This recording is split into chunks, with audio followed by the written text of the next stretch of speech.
धनबाद वासियों के लिए एक बहुत बड़ी खुशखबरी है और वो खुशखबरी ये है कि धनबाद के स्वास्थ्य सुविधाओं में विस्तार होने वाला है।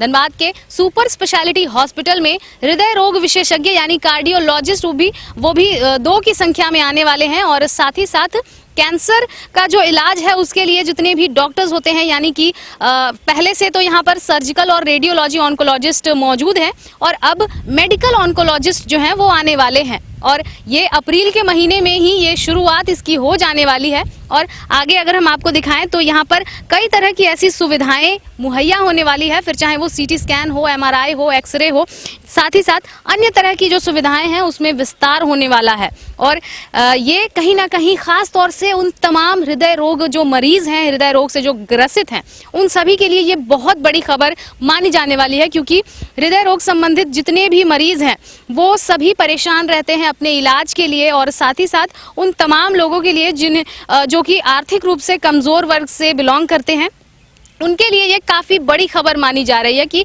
धनबाद को सुपर स्पेशलिटी हॉस्पिटल में जो है अब सुपर स्पेशलिस्ट कार्डियोलॉजिस्ट आने वाले हैं और साथ ही साथ कैंसर जैसे रोग के लिए जो उसके उपचार हैं उसके लिए ऑन्कोलॉजिस्ट जो है वो 3 की संख्या में होने वाले हैं, फिर चाहे वो सर्जिकल रेडियोलॉजी और या फिर मेडिकल ऑन्कोलॉजिस्ट हो। तो ये काफ़ी बड़ी खबर मानी जा रही है और ये बताया जा रहा है कि लगभग 6 अप्रैल से ये जो डॉक्टर्स हैं वो यहाँ पर अपनी सेवाएं देना शुरू कर देंगे। तो चलिए हम आपको सीधे सुनाते हैं क्या कुछ कहना है इस अस्पताल के nodal officer doctor Ravi Bhushan का। बताएं सर, सुपर स्पेशलिटी हॉस्पिटल के सुविधाओं में और किस तरह से सुविधा विस्तार होने वाला है? सुपर स्पेशलिटी में जैसा कि आप जानते हैं ओपीडी की सेवाएं चल रही हैं।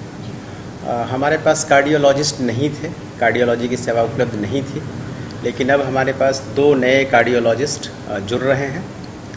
अगले 6 तारीख से इस महीने की 6 तारीख से नए रोस्टर का ये हुआ है और 2 कार्डियोलॉजिस्ट की सेवाएं हर सप्ताह मिलनी शुरू हो जाएंगी। इसके अलावे मेडिकल ऑन्कोलॉजिस्ट जो कि कैंसर से संबंधित बीमारियों का इलाज करते हैं उनकी सेवा मिलनी शुरू हो जाएगी। आपको पता होगा कि हमारे पास पहले से एक सर्जिकल ऑन्कोलॉजिस्ट मौजूद हैं और एक रेडिएशन ऑन्कोलॉजिस्ट भी मौजूद हैं, रेडियोथेरेपी का स्पेशलिस्ट। तो मेडिकल ऑन्कोलॉजिस्ट के आने से जो कैंसर की चिकित्सा है उसके लिए जो कंप्लीट यूनिट है वो हमारा पूरा हो जाएगा और कैंसर के मरीजों के लिए ये बहुत बड़ी सेवा हम लोग दे पाएंगे। तो अगले 6 तारीख से हम लोग ये सेवाएं शुरू कर लेंगे। क्या कुछ विस्तार होने वाला है? समय सारणी क्या होने वाली है डॉक्टर्स की? समय सारणी जैसा कि राज्य सरकार का निर्देश है, ओपीडी का टाइम 8 से 12 और फिर 3 से 5 ऐसा ही है और सुपर स्पेशलिटी में भी हम लोग इसी समय सारणी को फॉलो करते हैं। हालांकि वहाँ जो मरीज आते हैं वो रेफ़र होकर मरीज आते हैं, तो जो 8 बजे हमारा ब्रॉड स्पेशलिटी का ओपीडी शुरू होता है तो सुपर स्पेशलिटी में मरीज़ 9 बजे से आने शुरू होते हैं और फिर शाम में ब्रॉड स्पेशलिटी के बंद होने के बाद भी मरीज अगले आधे घंटे तक आ सकते हैं। तो उसको ध्यान में रखते हुए हम लोग सुपर स्पेशलिटी के ओपीडी के टाइमिंग को उसके अकॉर्डिंगली एडजस्ट करके चलाते हैं। और टेस्टिंग को लेकर के कार्डियोलॉजिस्ट जब आएंगे तो टेस्ट उपकरण जो है वो भी कुछ मिलने वाला है सुपर स्पेशलिटी? हाँ, कार्डियोलॉजिस्ट आएंगे तो हमारे पास कैथ लैब है। कैथ लैब के इंस्टॉलेशन का काम अब शुरू हो गया है। ईसीजी मशीन हमारे पास उपलब्ध है।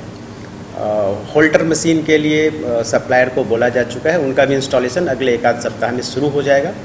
तो कार्डियोलॉजिस्ट के आने के बाद उनके उपयोग की जो भी सामग्री है, जो भी उपकरण है, वो वहाँ अगले 1-2 महीने के टाइमलाइन पे अवेलेबिलिटी उनकी हो जाएगी। इन द मीन टाइम आपके माध्यम से हम बताना भी चाहेंगे कि सीटी स्कैन का हमारा काम वहाँ प्रारंभ हो चुका है।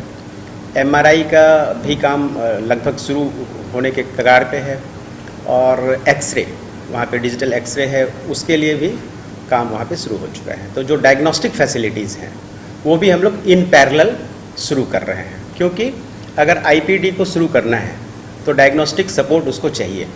तो हम लोग एक टाइमलाइन को एक दूसरे के साथ मैच कराते हुए कोऑर्डिनेटेड वे में काम कर रहे हैं। कब तक संभावनाएं हैं इन सभी के शुरू हो जाने की? एकदम से तो कहना मुश्किल है, लेकिन हमारा लक्ष्य क्या है ये हम बता सकते हैं। हमारा लक्ष्य है कि अगले 2 महीने में हम ओपीडी की सेवाएं आईसीयू की सेवाएं और इंडोर की सेवाएं, और उसको सपोर्ट करने के लिए जो सर्विसेज हैं वो हम शुरू करें। कि राज्य सरकार से भी निर्देश है कि यथाशीघ्र इसको शुरू किया जाए, तो फेज़ वाइज हम लोग सर्विसेज शुरू कर लेंगे। अगर डायग्नोस्टिक सेवाएं सभी रूप से लागू हो जाएंगी तो कितना खर्च लोगों का बच सकता है आमतौर पर? अब जैसे सीटी स्कैन है तो सीटी स्कैन यहाँ पे फ्री ऑफ कॉस्ट अवेलेबल होगा, MRI free of cost available होगा, तो जिसके लिए मरीज़ को बाहर हज़ारों में खर्च करना पड़ता है वो पैसा मरीज़ का बचेगा। आम जनता से क्या अपील करना चाहेंगे? आम जनता से अपील करना चाहेंगे कि जो सुपर स्पेशलिटी अस्पताल है, अगर आप उसको सुपर स्पेशलिटी अस्पताल के जैसा उसकी सेवाएं आप लेना चाहते हैं तो उसमें आप अपने व्यवहार से आप भी सहयोग करें, उसे एक जनरल हॉस्पिटल की तरह ट्रीट ना करें।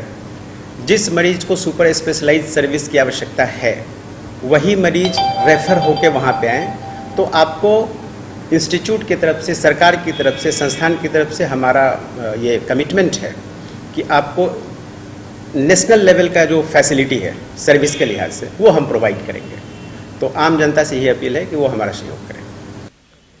तो बिल्कुल जैसा कि हमने आपको सुनाया, डॉक्टर रवि भूषण ने साफ तौर पर कहा है कि अब आने वाले दिनों में सुपर स्पेशलिटी हॉस्पिटल जो है इसकी सुविधाओं में विस्तार होने वाला है। जी हाँ, और इसकी शुरुआत 6 अप्रैल से बताई जा रही है कि शायद हो सकती है, जब 2 कार्डियोलॉजिस्ट और 1 मेडिकल ऑन्कोलॉजिस्ट जो हैं वो यहाँ पर आने वाले हैं। तो हृदय रोग और कैंसर जैसी गंभीर बीमारियों के उपचार के लिए अब देखा जाता है कि धनबाद के सुपर स्पेशलिटी हॉस्पिटल में सुपर स्पेशलिस्ट जो डॉक्टर हैं वो सभी आने वाले हैं। तो कहीं ना कहीं ये उम्मीद की किरण है तमाम लोगों के लिए जिनकी आशाएं इस अस्पताल से बनी हुई हैं, और साथ ही साथ यहाँ पर कई तरह की सेवाओं में विस्तार भी होने वाला है, फिर चाहे वो सीटी स्कैन हो, एमआरआई हो, एक्सरे हो या फिर अन्य तरह की सुविधाएं। और आईसीयू को लेकर के भी उन्होंने बताया कि लगभग चीजें जो है वो तैयार हो चुकी हैं, बेड लगाए जा चुके हैं और सारे इक्विपमेंट जो हैं वो लाए जा चुके हैं, फिर चाहे वो टेबल हो, फर्नीचर हो, चेयर हो या फिर अन्य तरह की जो सुविधाएं हैं और जो बड़ी बड़ी मशीनें हैं। तो अब आशाएं ये जताई जा रही हैं कि धनबाद के लोग ही नहीं बल्कि धनबाद के आसपास के जिलों के जो लोग हैं जो SNMMCH के ऊपर निर्भर करते हैं, उन्हें सुपर स्पेशलिटी हॉस्पिटल के तहत तमाम जो डॉक्टर हैं उनकी परामर्श अब मिल सकेगी। तो फिलहाल ये उम्मीद की किरण काफ़ी ज़्यादा देखी जा रही है, और साथ ही साथ उन्होंने आम जनता से अपील भी की है कि सुपर स्पेशलिस्ट हॉस्पिटल जो है इसको सुपर स्पेशलिस्ट बनाए रखने में कहीं ना कहीं लोगों की भी भागीदारी काफ़ी ज़्यादा होती है। जी हाँ, और साथ ही साथ अगर उन्हें किसी अस्पताल से जब रेफ़र किया जाए तभी वो यहाँ पर आए, अन्यथा यहाँ पर धनबाद में भी कई तरह की ऐसी सेवाएं हैं जो कि यहाँ पर मुहैया कराई जाती हैं। फिलहाल अब देखते हैं कि 6 अप्रैल को जो डॉक्टर का आगमन होने वाला है, जो कार्डियोलॉजिस्ट का आगमन होने वाला है, उसको लेकर के धनबाद की जनता में क्या कुछ उत्साह देखने को मिलता है और तमाम मरीजों में कितनी राहत की सांस देखने को मिलती है। फिलहाल इस खबर में इतना ही, हम फिर लौटेंगे कुछ प्रमुख खबरों के साथ। तब तक के लिए देखते रहें मिरर मीडिया। कैमरामैन मुकेश के साथ प्रिया पांडे।